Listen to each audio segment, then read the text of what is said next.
Hey y'all, welcome back to Nichful Thinking. My name is Nichelle, Ohshells on all social media, and this is a podcast all about what I be thinking. Over here, we're going to talk about self-development, we're going to talk about music we like, the state of the world, what's going on, and also what y'all are thinking as well. So on this fine Wednesday, I'm not going to lie. Matter of fact, yeah, I'm not going to lie.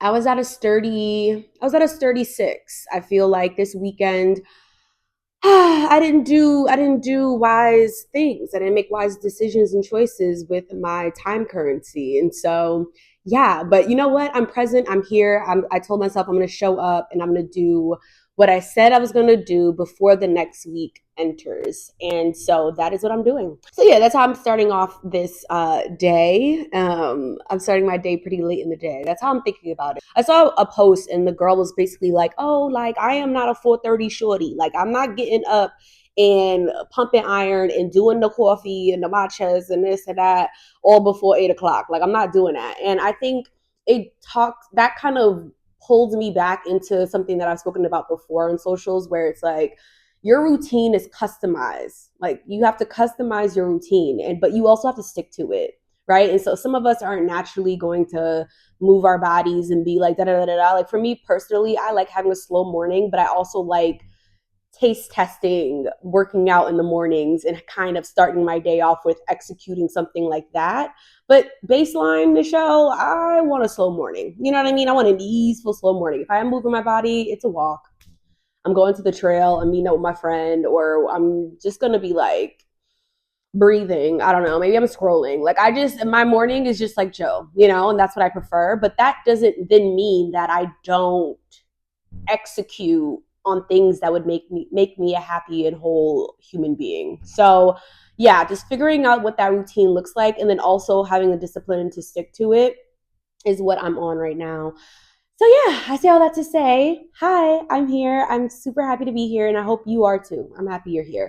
Right now, I'm also like enamored with creators who talk about budgeting and like just their financial futures, especially people who are creatives and also work like a 9 to 5, or people who are in the working class but have multiple streams of income from different things. Like I just like hearing from people that have like a system in place that seems to work for them. And so just like with routine, it's customized, but I feel like the reason why we take heed to what people are saying that have done the thing and are executing on the thing, or so they say, is because you need inspo. You know what I mean? Like, yeah, I can use an Excel sheet and I can use these type of formulas. I only know that because I've been exposed to people who are using Excel sheets and those type of formulas. We learn not only in a context of like in a classroom, but also from each other. So like, yeah, I've been really, really, really, really, I don't know if it's on your timeline as well, but my timeline, she's starting to shape shift, because it's always like humanitarian rights, the occasional like little petty drama, whatever, and then like get yourself together, and then it's like luxury, and then now I'm seeing way more of the budget girls. A creator that I follow, her at is Binta's Budgeting, or Binta's Budget. Let me see. Binta's Budget, yes, at Binta's Budget, and she puts out content on Instagram, TikTok, etc., talking about just just the 101 to investing, and the 101 to budgeting, and the 101 to digital marketing. She like touches on different. She's a great example for what I'm basically talking about. Like, definitely start following creators if you don't already, who are talking about these things, not only because it's important, but even in the world that we see around today. Like, I'll take a step back and I'm like, wow.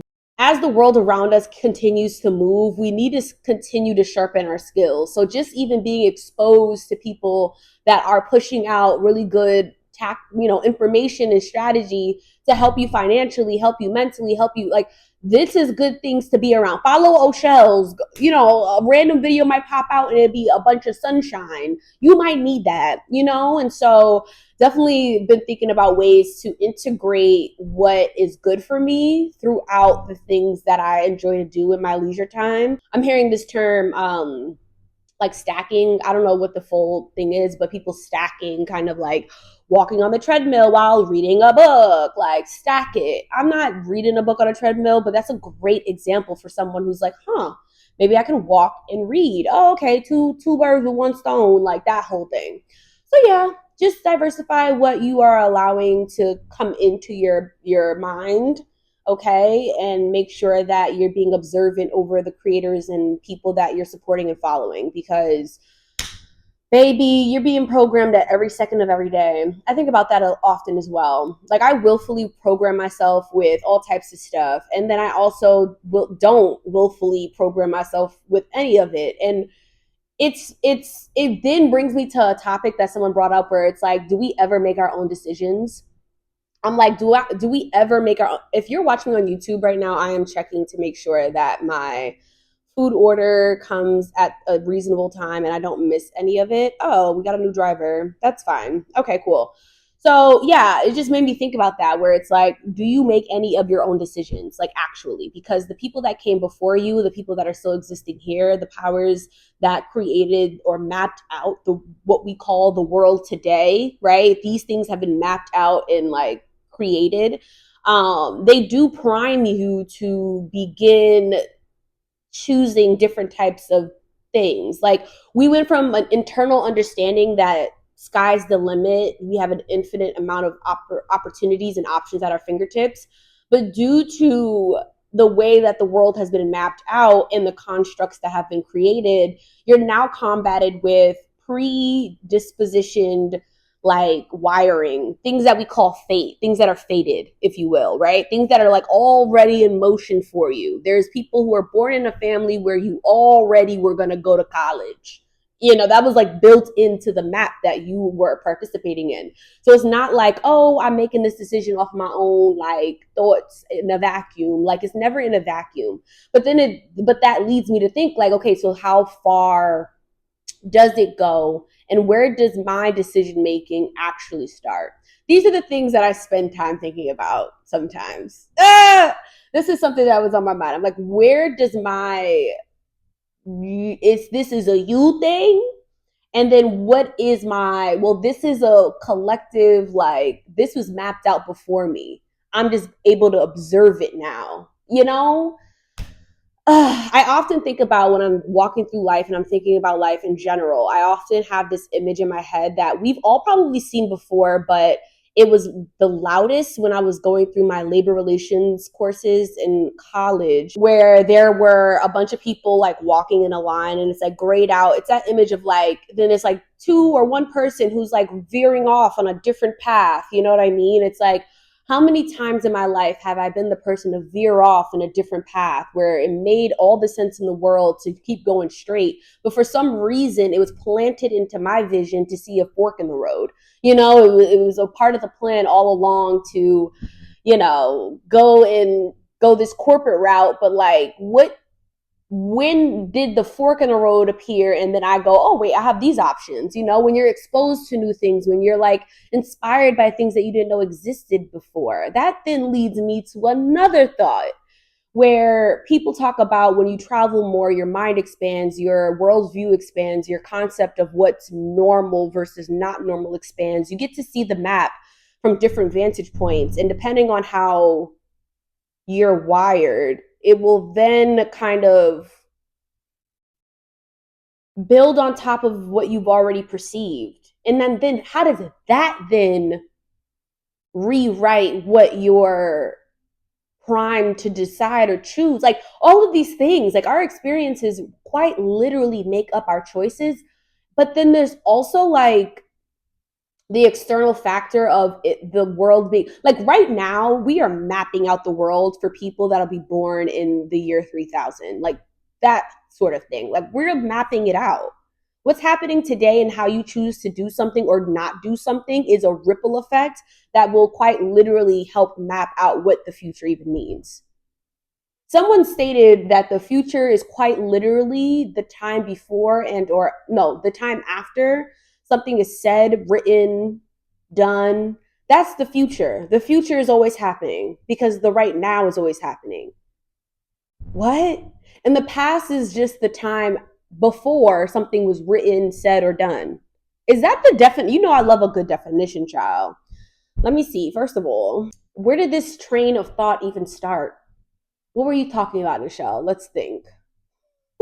Yeah, I was talking about my obsession with the budgeting girls right now. The content creators talking about like, here are 3 easy steps to like get your finances, or here are 14 high yield saving accounts. Like right now, I am wrapped up into that vibe, honey. I made a video before where I was like, sometimes I'm in the mood for the beige mom that kind of is like for real, type A personality, if you will, about crushing the vision she has of what it means to be her.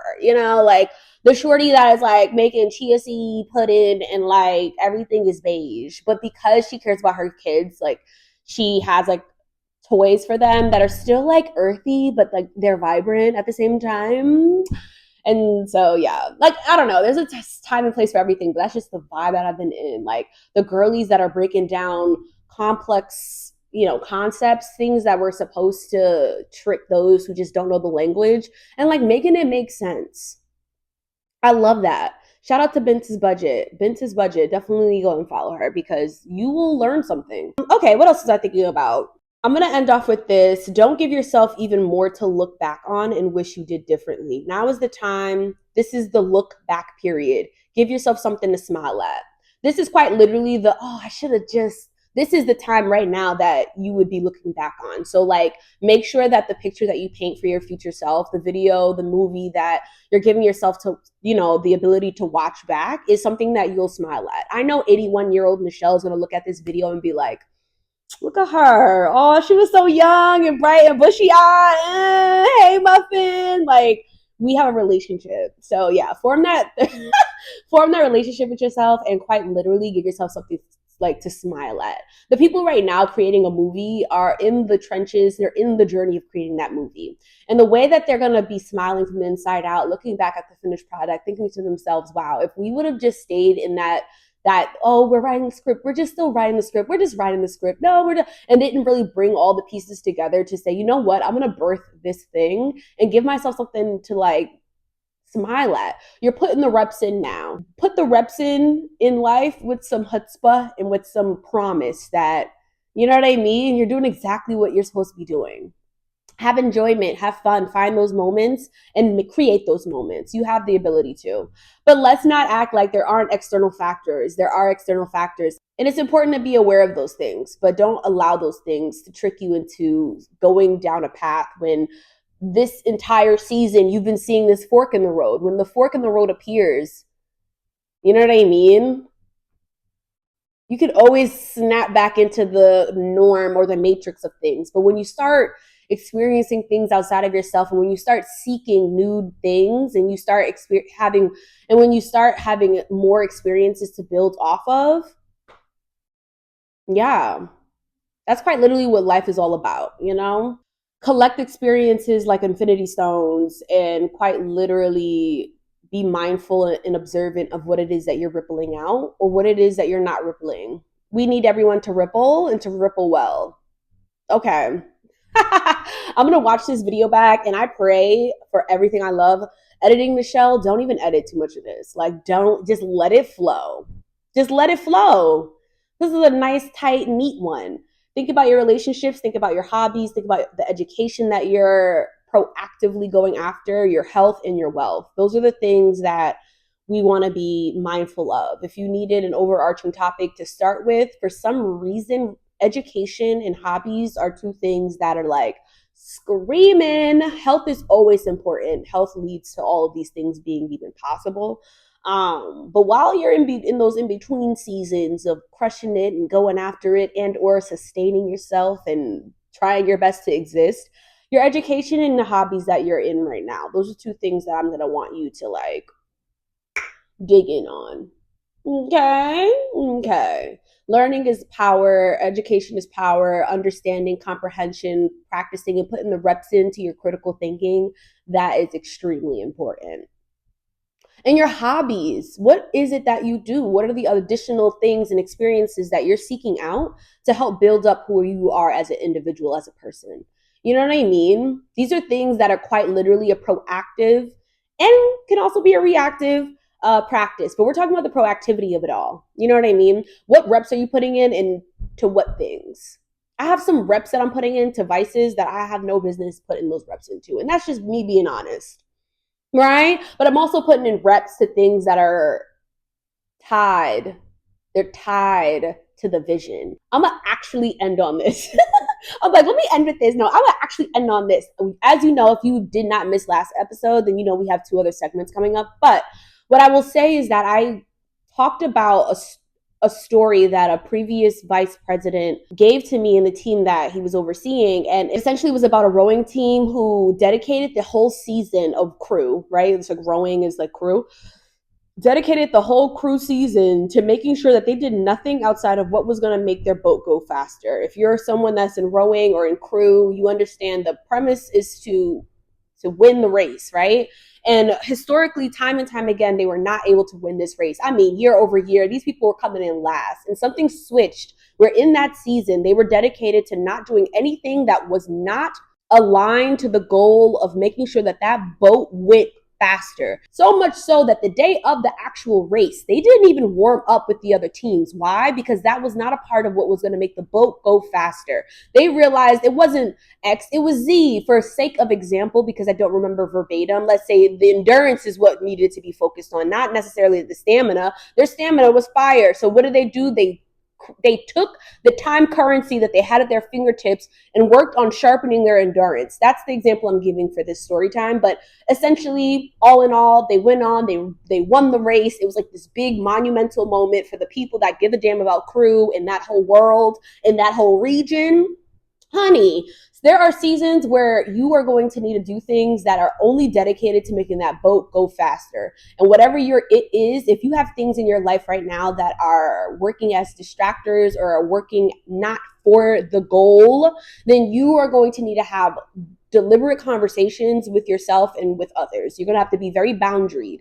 I've mentioned this before too, where it's like, I've been in seasons of my life where my friends just knew Nichelle's busy. What happens from that? Sometimes people may not just invite you to stuff and you have to reintegrate, or you may need to have those conversations where you're like, hey, I love you and I care about you right now in this season. I've had to learn this. Like, there are certain moments in time where that needs to be verbalized. Sometimes it just doesn't need to be verbalized and you need to just execute on what you said you was going to execute with the time currency that you've been given. We've all been given time currency to focus on certain things. And so think about your relationships, think about your hobbies, think about your education, think about your health, and think about your wealth. And think about what are the things that are sharpening up. Okay? What is sharpening up these things? Because if there's something in there that is not a part of sharpening that up, it gotta go. Okay? I really felt convicted with that message. That felt very like, this is for me, this is for you, this is for us, this is for we, like, for real. What is going to make that boat go faster? Because that's what we're going to put our time currency on. Cha-ching! Hello! Okay. Now let's move over to music. The song that I want to highlight today is Out of Body by Khalid. It's Khalid, right? Khalid? Khalid. Let me just play a little bit. Just a little bit. Hey! Nah, that's all I'm gonna do. That's all I'm gonna do. Because honestly, that's all I'm gonna do. Because honestly, that song, yeah.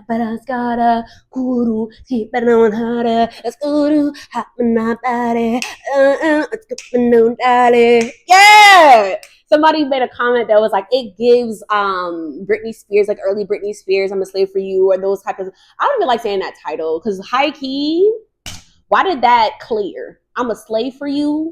Why did that clear? See, I'm thinking with my 2025 brain, because back in the day, I was like, I got it. But you know, when you become aware, sometimes it'd be like, damn. Anyway, but yeah, that's the song Out of Body. Honey, please. Who cat got it? Like, you hear that?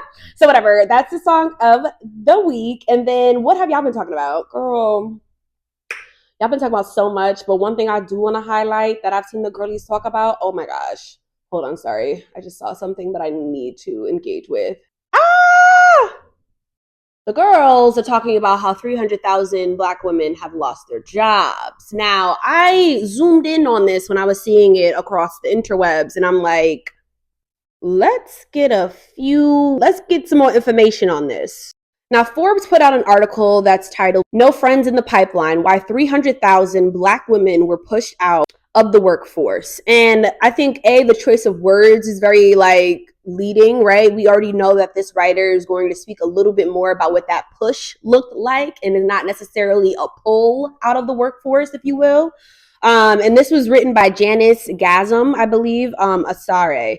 Dr. Janice Gaslam Asare. I really, really hope that I'm saying your name properly. She is a senior contributor. It was published August 4th, 2025 of this year. Now, there are things in here that I am extremely aware of. 70% of people who get their jobs because they know someone. There's a referral. They have some type of person in their network that helped pull them into an organization or pull them into a role. 70%. This was true when I was in college studying human resource management, and that was closer to that 2014, 2015, 2016, 2017 year span. I would argue that it's probably closer to 77% to 80% of people now that get their roles through a referral, whether someone works at that company and or someone is adjacent enough to be able to share the whatever with them. This article also talks about the rise of AI being and the impacts of the rise of AI and what that looks like and how that can be a part of the cause to what we're seeing today. But I want to just read off kind of how this article is concluded. It reads, Black women's mass exodus from the U.S. labor market is caused by several different factors. While some reasons like the DEI rollbacks and federal job cuts are more obvious, there are also issues that are more insidious at play. It's important that we understand what the antecedents are and put measures in place to ensure that Black women are given the support that is needed to thrive. When Black women are given the tools to succeed, everyone across the board will benefit.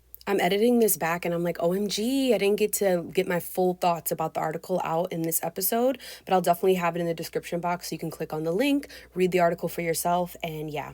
All right, let's get back to this episode. Y'all, my food came right on time, so your girl about to go ahead and grub. But what I do want to just say is thank you so much for listening. Thank you so much for liking and commenting and sending me all these things and words of encouragement and et cetera, et cetera. I appreciate it. If you haven't already, make sure you give the pod 5 stars. I'm on Apple Pod. I'm also on Spotify at Nichful Thinking, baby. Let's continue to love on each other. And if you're watching, hi. How are you, baby girl? Yeah. I'm really, really happy that you're here. Yeah, so thank you. Help me entertain you by liking, commenting, subscribing, all the good things. I'll see you next week, all right? Love you, mean it.